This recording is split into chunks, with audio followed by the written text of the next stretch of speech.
Hey everybody, it's that Sunday School Girl of thatsundayschoolgirl.com. Welcome to the lesson for this Sunday, May 14th. I know it's been 2 weeks since you've seen me, and believe me, I missed you all so much on last weekend. It was the end of finals. Thank you guys so much for praying me through the second year of law school.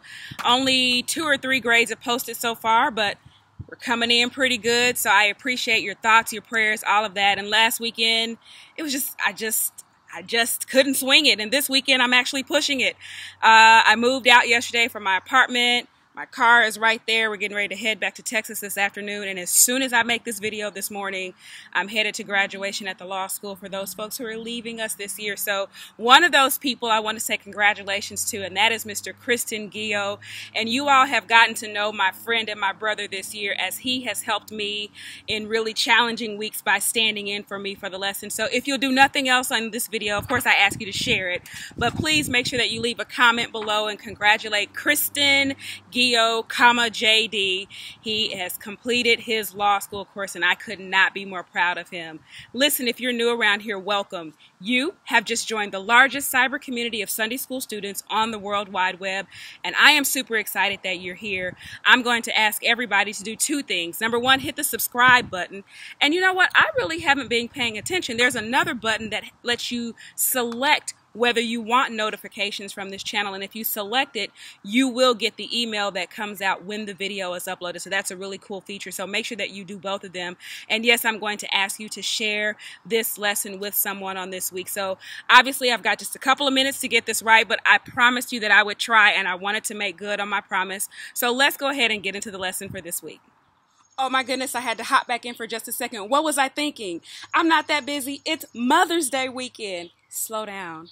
Happy Mother's Day to all mothers. You all do such an incredible job. I am so grateful to still have my own mother with me. I am looking forward to celebrating with her. And although I'm not a mother, I always thank all of my friends who allow me to be present in the lives of your children, as an auntie, as a godmother, in all those meaningful ways. So I love you all. Enjoy your Mother's Day with your families. Our lesson title is God's Love Preserves Jonah. The Bible basis is Jonah chapter 2. The Bible truth: God is faithful to his word. Our memory verse is verse 9. And the lesson aim is that we will evaluate how God's love protects and preserves us when we make decisions to do his will. Express gratitude that God rescues and protects us, and explore how God's love is expressed when we accept the mission he gives us. Okay, so clearly I'm doing this lesson a little bit differently this week, but hopefully you'll get the substance. And someone asked me recently if I can start posting my notes, and after I get home and get settled, I'll try to do a better job of that, but trust me, this week you don't want it. This is how I'm going to share. But we're in week 2 of Jonah, and we'll be studying Jonah for the next 2 weeks. So we're actually taking each chapter in chunks. We know from last week that Jonah was told by God to go to Tarshish to preach the message of salvation to them. But go back and look at last week's video from Classic Casey. I'll put the link up above. And she talks to us about how a man named Joe didn't want to do what God asked him to do. Not asked him, told him to do, because he really didn't feel like the people of Nineveh deserved to hear the message of God's grace. In his attempt to escape what God told him to do, he boards a ship headed to Tarshish, going the complete opposite direction of what God told him to do. While he's gone, this storm comes. You know, they're all nervous on the ship. The sailors are going, what's going on? And basically Jonah's sleeping. It's like, hey, wake up. They wake him up, and he admits that it's me. I'm the issue on the ship, and say, so throw me overboard. We pick up here after he has been thrown overboard. And once he's thrown overboard, he's out in all this deep water. Let me just say, like, I hate to admit it, but like, I don't really know how to swim. Like, I think I could maybe float or dog paddle and half save my life and at least stay afloat to help get there. But I'd be in trouble if the ocean overtook me. So thinking about the deep waters that he's in, he finds himself in a really terrible place. And we'll see in this week's lesson, actually, we see that the fish comes and swallows Jonah up. And I think that's where we left off last week's lesson. So Jonah is in a crisis. And what do you do when you're in crisis? Well, in his crisis, he decided to pray. And that's what we see in verse 1 of chapter 2. It says, then Jonah prayed to the Lord his God out of the fish's belly. And when he prays, he actually starts his prayer as a psalm of thanksgiving. And I thought that was really interesting that in his most panicked moment, he actually starts as a psalm of thanksgiving. He's in a situation where he's felt like he was drowning. We'll see as he admits that there was seaweed wrapping around him and he had hit the bottom of the ocean, his lowest point, the absolute lowest point that he could physically go, and he prays a point. How in the world can he pray a prayer of thanksgiving at a very difficult time? How could he be grateful in this most difficult time? Well, he was grateful for a few things. He was grateful because in the middle of his affliction, God was patient with him and he heard him. And when he heard him, he cried out of the belly of the fish. He cried and he says, and you heard my voice. He refers to it as the belly of hell, again, being his absolute lowest point. When I was at my lowest point, you heard me.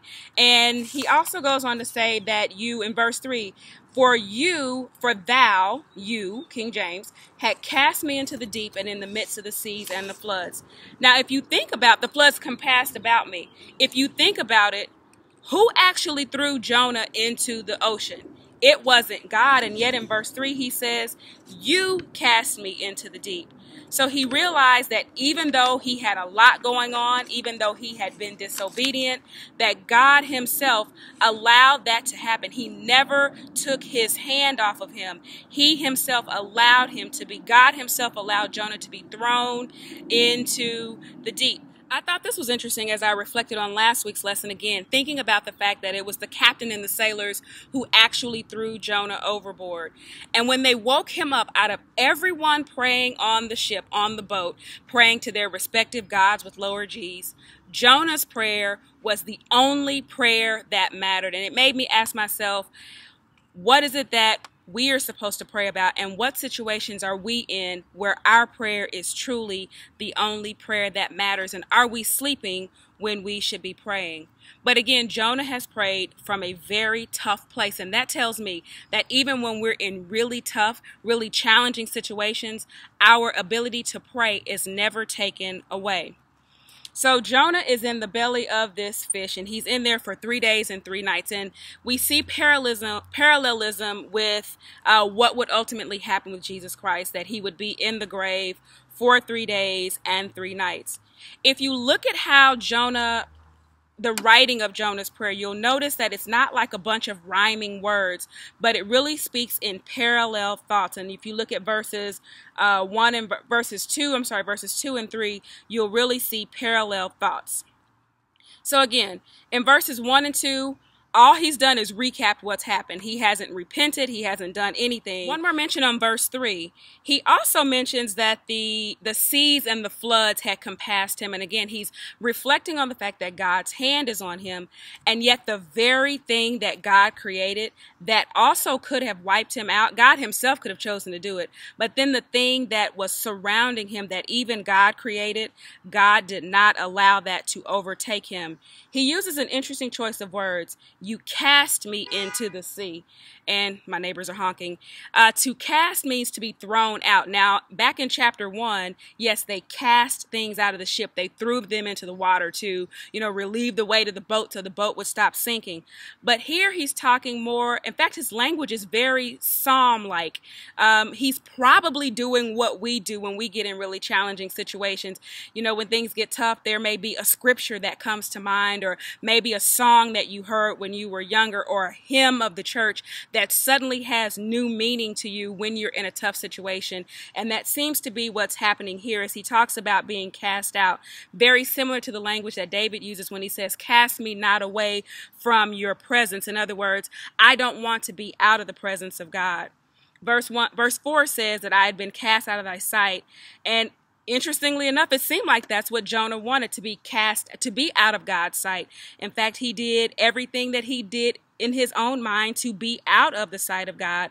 But it's interesting again, because once he's way out there and he's in big trouble, you realize just how important God's presence is, and he realizes the benefit that he has lost from not having God's presence with him.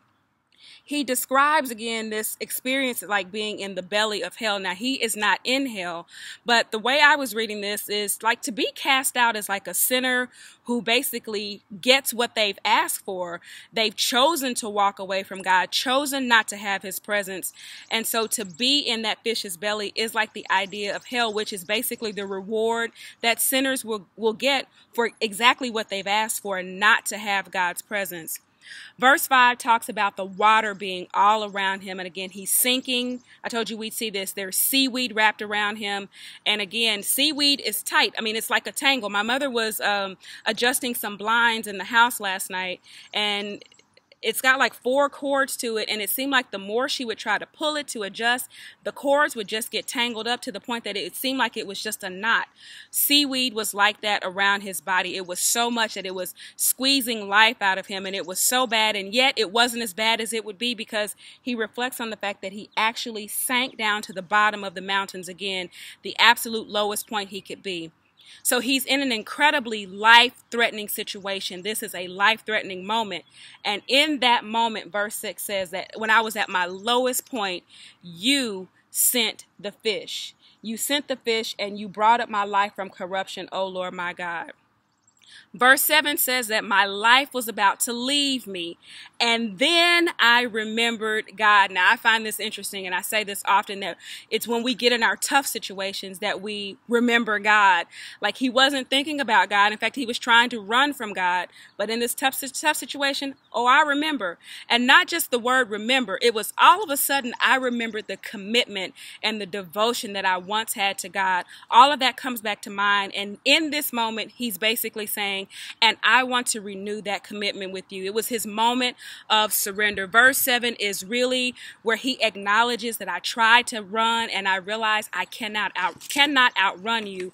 And so this is the moment of his repentance. This is his surrender. This is his turning point. In verse 8, he says that basically those who trust in their own strength, those who trust in other things, they give up. You trade out the grace of God. You cannot have your cake and eat it too. You can't do it your way and have the grace of God, but it's those who will surrender. And so those that observe lying vanities forsake their own mercy is what the King James says. Verse 9 says that was me. I was that person trying to do things my own way, but basically, I'm ready to be obedient now. I'm ready to do your will. I know you've called me to be a prophet, and that's what I'm going to do. And I'm going to do that because salvation, that's what I didn't want to offer to the people of Nineveh, but it's not even mine to give. I found this prayer that he prayed so interesting because in the beginning, in fact, this entire prayer, he's having to ask God for the very thing that he thought someone else didn't deserve. And so in this experience, he says that it's not even mine to give. Whether I think they deserve it or not, whether I like them or not, it's not mine to give. So I will obey. Then verse 10 says that the Lord commanded the fish, or he spoke to the fish, King James says, and the fish vomited Jonah on dry land. Interesting to note here that in creation, nothing resists when God speaks. When God speaks, creation obeys. The only exception is man. Man is the only part of God's creation that disobeys at any point. And at the same time, these lessons have been so clear about how much he loves that part of creation. And so because he loves us, that's our lesson title, is that God's love preserved Jonah. And go back 2 weeks ago. In fact, I'm going to tag that video up here too, where we talked about what it meant to preserve, to save something, to do what you can. It's an active, just watch the first 3 minutes of the video where I actually talk about the idea of canning jellies and preserves. There is action and intent that goes into preserving, and he does that because he has a great plan for each of us. This is our lesson. Here are my key learnings from the week. The first key learning is that God is patient with us. When we go through our lives, we are not going to make the right decision all the time. None of us is perfect every day, and yet God is patient with us, and he always gives us extra chances. The second thing is that God is always present with us.